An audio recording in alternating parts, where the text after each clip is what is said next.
recipe for you, dude. What's up, guys? This is your boy Mark with Mark's Kitchen. Today what we're gonna be cooking is something that I put on top of literally everything. Literally. It's gonna be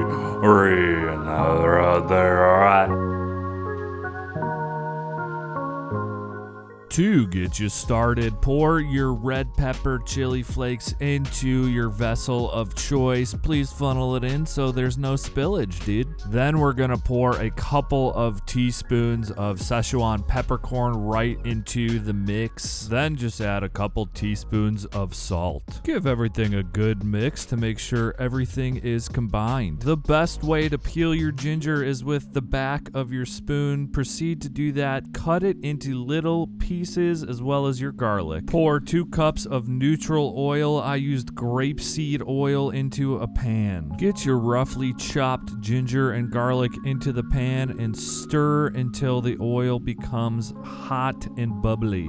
Oh baby, so bubbly.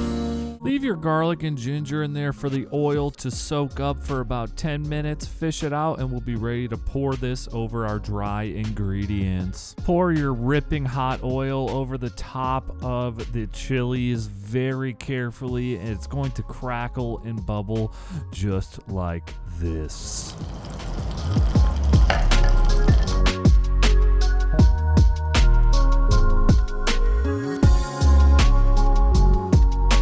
Just the sheer smell of my kitchen right now is unbelievable. Whew. Now keep in mind, this is a very simple chili oil. You could add star anise. You could do fresh cinnamon sticks. The oil just picks up everything you put in there. Get creative and do whatever you want with your chili oil. This is my favorite though. Once it's in the fridge for a while, the oil turns bright red and it just becomes this glorious thing that you can put on anything. I might as well do it. Nah, I'm just kidding, dude. I would never do that. Or would I?